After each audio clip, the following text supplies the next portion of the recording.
Passe à la suite, On continue. Parce qu'on a Shimshon dans l'oreille qui nous dit il faut speeder. Oui. Alors on va passer tout de suite à la rubrique une réflexion pour réfléchir. Jingle, une réflexion pour réfléchir.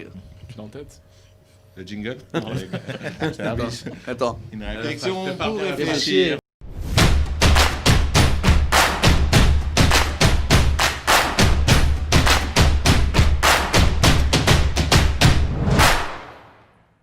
Si quelqu'un est soupçonné de quelque chose qui n'est pas, de fondement, donc entre guillemets il est mal jugé par l'autre, il a quand même une obligation de s'expliquer pour justifier ce qui a été mal compris par l'autre.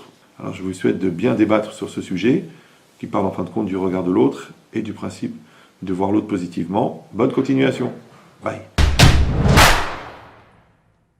Si quelqu'un est soupçonné de quelque chose qu'il n'est pas, déjà ça commence bien, Oui. il a quand même une obligation de s'expliquer pour justifier ce qui a été mal compris par l'autre. Je répète, parce que c'est jamais clair au premier abord. Quand tu dis, c'est jamais clair. Si quelqu'un est soupçonné de quelque chose qu'il n'est pas, il a quand même une obligation de s'expliquer pour justifier qui a été mal compris par l'autre. Si je soupçonne que tu es un abruti, tu devrais justifier que tu n'es pas un abruti. Il Par risque, exemple. il risque de le confirmer, c'est ça le problème. C'est un mauvais exemple, Franck. Merde. Trouve un truc moins réel, moins probable. Peut-être que je peux donner un exemple. Donne-nous, Myriam, éclaire-nous, parce que... Une fois, je partais à Tel Aviv donner un cours. Je rentre, une heure et demie de route, donc j'arrive, je me gare. J'avais besoin d'aller aux toilettes. Donc je rentre dans un restaurant, le bonhomme il vient, il me dit hyper gentiment, écoutez, vous avez un kisout sur la tête et vous avez... nous on vend du cochon et on est ouvert Shabbat. Bon, j'ai énormément apprécié, je me suis dit, la cavotte, quoi. Je lui dis merci beaucoup de même, il me dit je sais qu'il y a un problème de marataïn. Je dis celui-là ça doit être un ancien yeshivite, j'en sais rien. Mais bon, j'avais pas le choix, quoi. Je suis partie, il n'y avait pas de toilette à côté. Et sur ce, quelqu'un qui me rencontre et qui va se dire ouais, j'ai vu Myriam Etoudi rentrer dans un restaurant ouvert Shabbat et qui vend du cochon. Donc moi Double je peux peine. me dire elle est obligée de la donner au les Castro, de me juger favorablement. Mais moi je pense que j'ai une mitzvah de m'expliquer pour qu'il n'y ait pas de... Maintenant, je peux me dire non mais c'est son problème. Elle doit donner des circonstances atténuantes.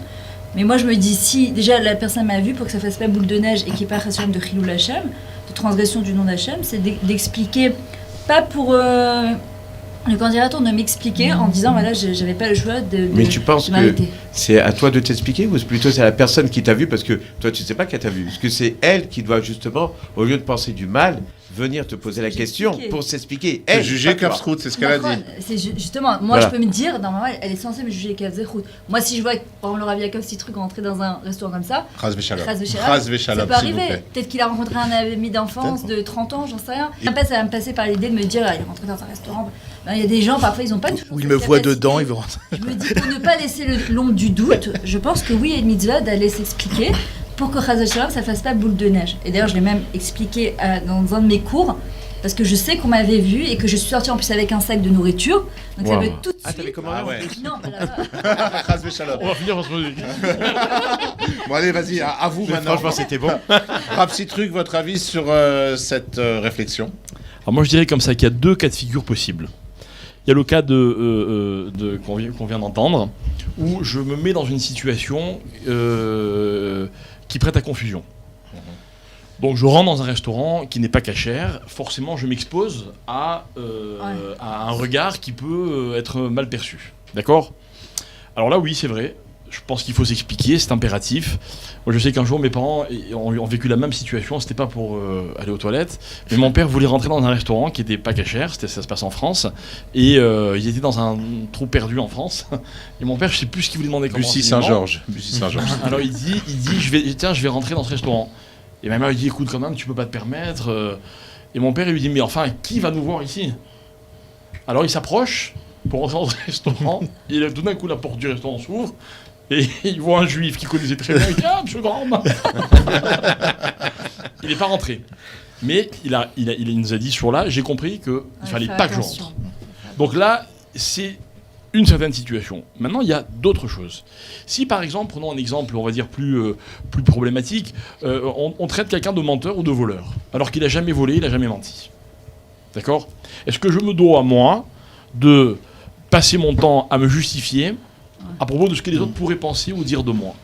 Je crois pas. Oui, mais surtout, Rav, c'est Je tout crois quand pas. il y a le Inyan qu'on nous a toujours appris que quand on est humilié Oui. et qu'on ne répond pas, à ce moment-là, Rav Kaneski D'accord. dit, alors Maintenant, ça, justement, c'est- c'est où la ça- limite. Attention, parce que ça, là, vous rentrez dans une dimension qui est personnelle. Maintenant, je parle au niveau de Chiyul Hashem. D'accord? C'est-à-dire que on va accuser quelqu'un ou soupçonner quelqu'un de quelque chose. Il n'a rien à voir avec ça. Il n'a jamais rien fait à part avoir un comportement normal, évidemment. Hein, je ne crois pas qu'il a l'obligation ou qu'il doive perdre du temps à aller s'excuser, s'expliquer, etc., etc. Par contre, quand quelqu'un a un comportement qui prête à confusion, alors là, on va lui demander de bien vouloir s'expliquer, justement, pour ne pas qu'on puisse dire « Ah, j'ai vu un tel, ça veut peut-être dire que c'est permis, ou ceci ou cela. Alors, Chim, si tu peux nous envoyer la réflexion, la vidéo de la réflexion en question. Si quelqu'un est soupçonné de quelque chose qui n'est pas de fondement, donc entre guillemets, il est mal jugé par l'autre, il a quand même une obligation de s'expliquer pour justifier ce qui a été mal compris par l'autre. Voilà, donc si je peux me permettre, Alors, il y a- merci. il y, a- ouais. il y a- il y a la réflexion et il y a et puis il y a l'interprétation. D'accord, dans ce qu'on a entendu à l'instant du Rabben Chetrit. La phrase, la réflexion, c'est quoi? C'est attention, si on te soupçonne, tu te dois de te justifier. Ok? Maintenant, comme l'a dit lui-même le Rabben Chetrit, il y a la situation où moi, je suis responsable de ce soupçon, ou alors la situation où j'ai absolument rien fait. À ce moment-là, vous savez, on peut passer sa vie à essayer de s'expliquer et de se justifier. Je connais bien ce problème parce que parfois, quand je rentre dans une synagogue, on pourrait croire que je viens y prier, alors que pas du tout. Et tu te justifies. Je suis obligé. Et tout à l'heure, tu as bien fait Mintra. Hein. J'ai fait Mintra pour te Voilà. faire plaisir. Mais c'était pas une Non, c'est synagogue. pour faire plaisir. En tout cas, c'est Azriela qui va être contente. ta Exactement. femme. Elle va Et dire, les enfin, enfants, papa fait mincha. Vous pouvez le dire à l'école demain. Papa fait mincha. une fois, pas deux. D'accord. Il est belge. Franck, un avis sur cette réflexion de Rav Ben Chetrit? Non. Non, tu peux. Tu peux. On peut parler de ton brushing toujours, si tu veux.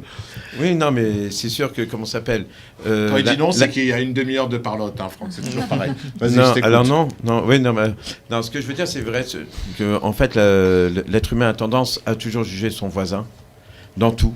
Dans tout ce qu'on puisse faire. Maintenant, si on doit vraiment s'expliquer à chaque fois sur tout, ça devient aussi difficile.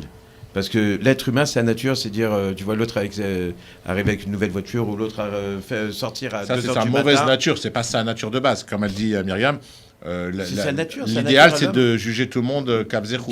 C'est ça, Oui. de juger le cap zéro, mais C'est un tu vois travail. quelqu'un rentrer à 2h du matin, tu dis, Lyon, celui-là il est rentré à 2h du matin, sa femme elle dit rien. Comment C'est on la peut nature de traduire, l'homme de pouvoir parler mais- déjà sur cap son zéro prochain. en français? Non, c'est- bienveillance. Indulgence. Bienveillance. Donc je pense que déjà il faudrait que les gens ils apprennent à être cap zéro, à juger le bon pour les gens, comme ça on n'est pas à se justifier. Ravishai. Bon, alors la réflexion premièrement de la Gemara fait référence à différentes halachot. Le Rav Yaakov Sitruk l'a très bien expliqué. Maintenant, la première halakha à laquelle ça fait référence, le fait de devoir se justifier, c'est tout simplement lorsqu'une personne est soupçonnée d'agir mal, parce qu'on l'a vu dans un endroit, s'est comporté d'une certaine façon, qui peut prêter à confusion, on a une obligation en tant que peuple d'Israël, d'accord, ayant reçu la Torah sur le mont Sinaï, de montrer le bon exemple. Donc, en toutes circonstances, chaque juif se doit d'avoir un comportement exemplaire et éviter certains comportements qui pourraient prêter à confusion. Si on a certains comportements qui peuvent prêter à confusion, tout simplement, il faudra se justifier vis-à-vis des autres dans ces cas-là. Maintenant, si quelqu'un a tort est tout simplement calomnié par d'autres personnes, comme l'a expliqué le Rav Sitruk, il ne peut pas passer son temps à s'expliquer auprès de personnes, comme le dit Orson Welles, j'aime bien un peu tout mélanger. C'est un rap doux. Oh, non, écoute-moi, c'est un très grand auteur, Maxwell, etc. Maxwell D'accord, qualité. réalisateur, etc. Bon, bref, les premières émissions de radio. Bref, donc, passons. Culture générale, merci. Alors, qu'est-ce qu'on voit? On voit justement que, comme il le dit très bien, la critique de l'autre, en général, est émise par des gens qui ne se remettent pas eux-mêmes en question. Donc, le fait de passer son temps à chercher la petite bête chez l'autre, c'est que tu t'occupes pas tout à fait de ce qu'il faut chez toi. D'accord? C'est tout simplement ça. Maintenant, pour en revenir à l'essentiel de cette réflexion, c'est que, tout simplement, il y a une obligation de Kiddush Hashem au sein du clan d'Israël de sanctifier le nom divin à travers notre comportement en toutes circonstances, et que si on peut avoir un comportement qui peut prêter à confusion, devoir se justifier.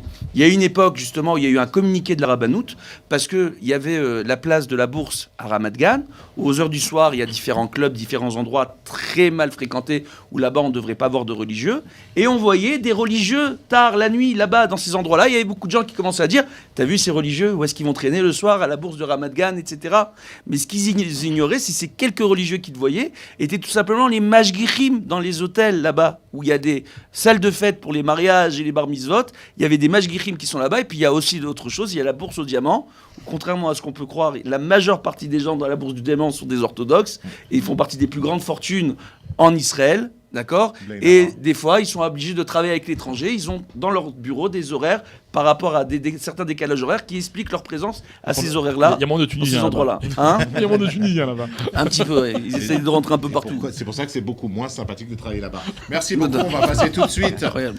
à la suite avec